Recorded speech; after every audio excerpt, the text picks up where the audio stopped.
U.S. climate envoy John Kerry arrived in Shanghai Wednesday to meet with his Chinese counterpart.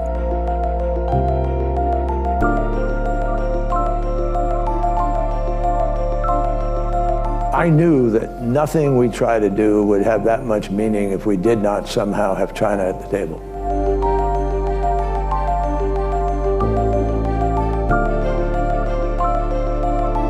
We're the largest economy. They're the second largest economy. So that's why China and the United States have been sitting down to try to figure out where are the areas we may be able to cooperate together in the interests of the whole planet and of citizens everywhere.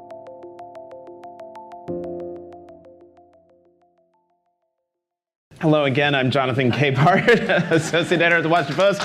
And with me for our closing plenary session about China is former Secretary of State and former Special Envoy for Climate for President Biden, John Kerry. Secretary Kerry, thank you very much for being here. We are crunched for time. You are especially crunched for time, so I'm just going to dive in. When you were the U.S. climate envoy, what was your sense of the Chinese government's urgency in countering climate change? I would say that China was in transition from not moving sufficiently or embracing the challenge to actually embracing it. And as a result of the Sunnylands negotiation that we had in California a couple of years ago, I guess a year ago now, China agreed to do things they've never agreed to do. One, to list all greenhouse gases in their national goal. Two, and that includes methane, which they hadn't done, so they also agreed to do a national methane reduction plan, which is critical. And thirdly, they agreed to accelerate in this decade, which they were kind of refusing to do, claiming that this is really the responsibility of the developed countries. So now, as we sit here today, China is producing renewable energy to such a degree and deploying it that they're doing more than the whole rest of the world put together.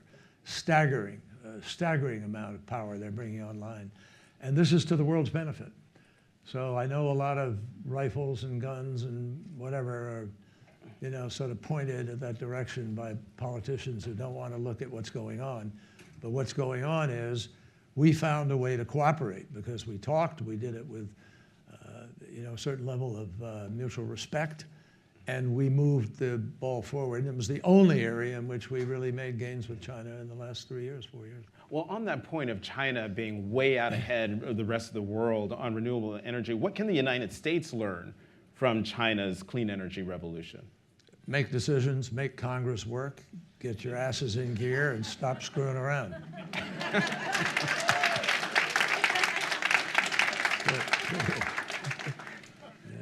Simple as that. Boy, I wish it was as simple as that, but there's nothing in the Constitution that says you have to behave the way they behave in Congress today. Nothing. It's people. So we got to make choices. When I was in the Senate, and I'm not saying that was nirvana, but when I was in the Senate, we talked to each other. We'd go out to dinner and we'd have a conversation and we had bipartisanship and we made things happen.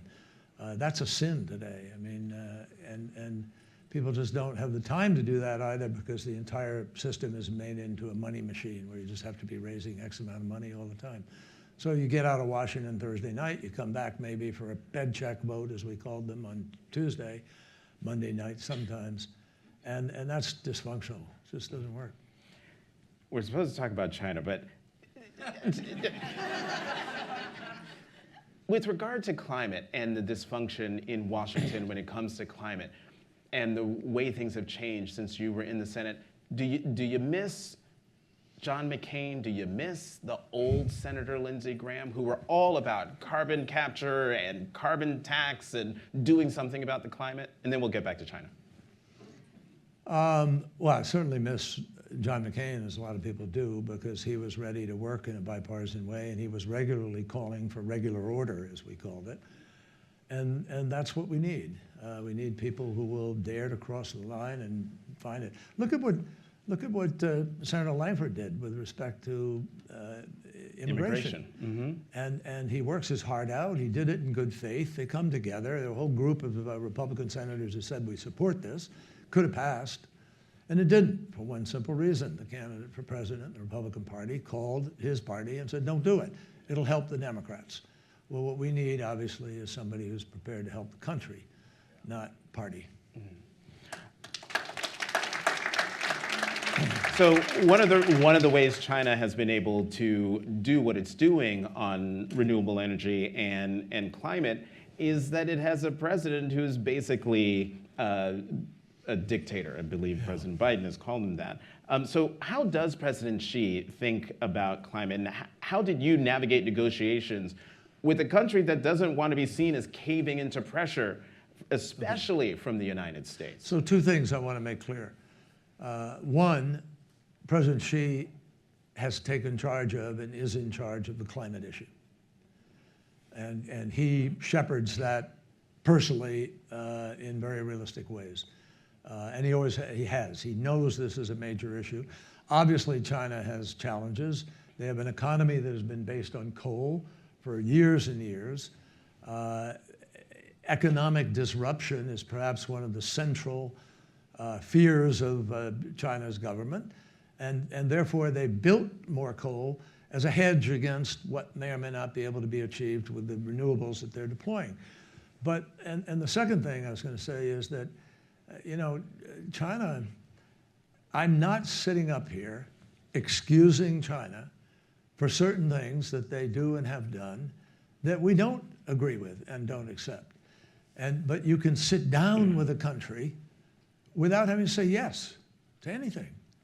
And if you don't sit down with that country, you're never going to learn their culture, their foibles, their fears, their aspirations, and be able to package it in a way that produces something thoughtful.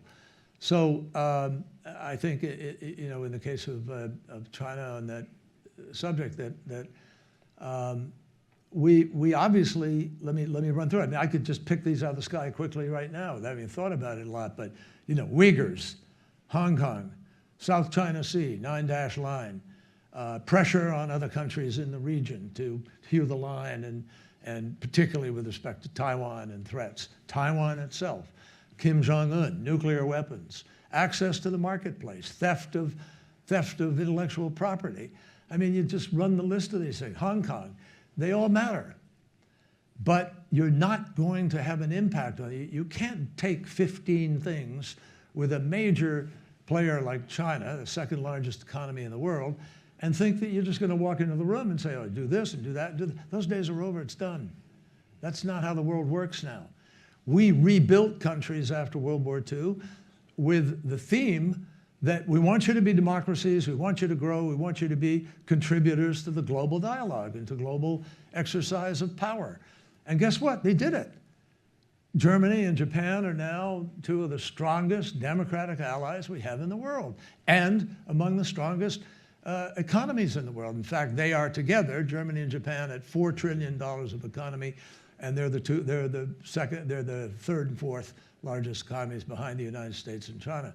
So we have to, and China, by the way, is now an $18 trillion economy. We're a $28 trillion economy. China is 30% of all the emissions in the world. We are about 11% or so of all the emissions in the world. So that's why China and the United States have to work together. The two most powerful economies, loads of people and their livelihoods depend on what the relationship is with China. And the peace of the world, ultimately, could depend on how we respond. So I think, you have to have diplomacy front and center. And you only don't have diplomacy when you've actually failed, and war is the manifestation of the failure of diplomacy. So we need a lot more effort, I think, to tackle those issues, decide what the priorities are, begin to pick away at them one by one, and build a stronger enterprise on a global basis, which could help us, frankly, deal with Ukraine, deal with Sudan, and deal with the climate crisis and other existential crises we face on the planet. And I think most people in most parts of the world are just sick and tired of big countries, enormously powerful, slapping each other around on a regular basis and talking trash talk to each other and not getting the big business done. So that's my story, and I'm sticking with it. Okay, there's nothing left to say. No, I'm kidding. I've got more questions. We've got less than 5 minutes. He's looking at his watch because he's got to go. I have a really hard stop to be at an embassy. Okay. So you've said that regardless of the election results, America won't reverse its clean energy transition. Why? And then I have one more question after that, and then you can Because you have to do this. If you want to stay alive, you have to do this. And people are going to come to the conclusion that that's the only way we're going to make it. And you see it in the science. I mean, just the science of the last weeks on the front pages of glaciers disappearing.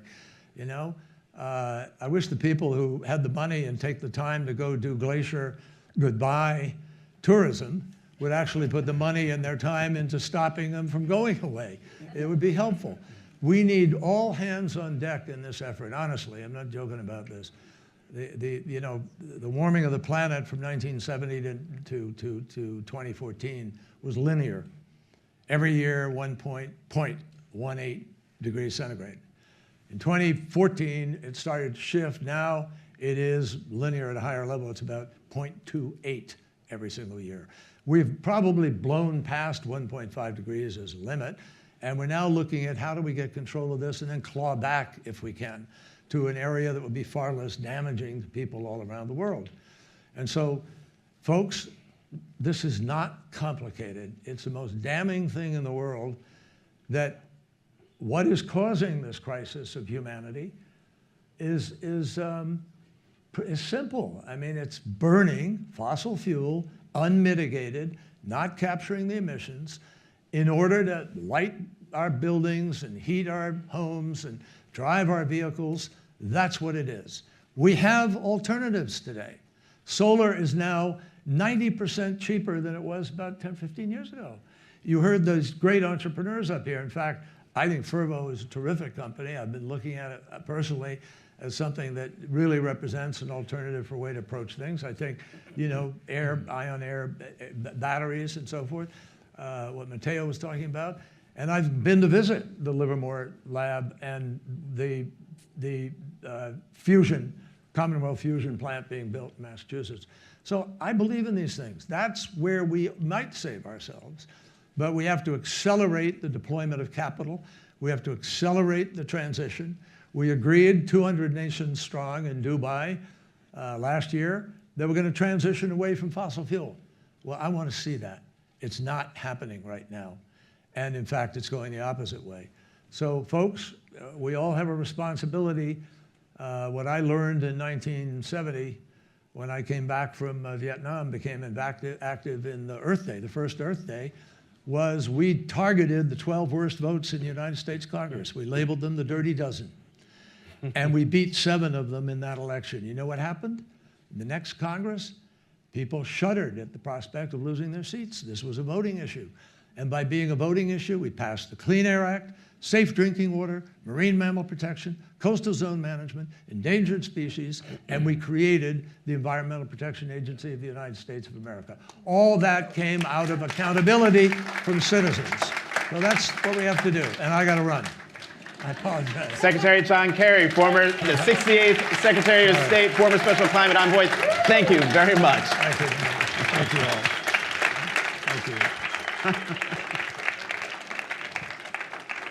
Thank you. He is literally running out the door.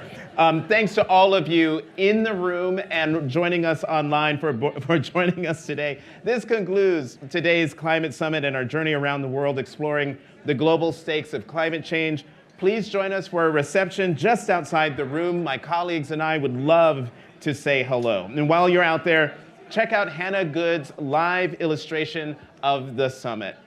Once again, I'm Jonathan Capehart, Associate Editor at The Washington Post. Thanks again for being here. Have a good rest of the day.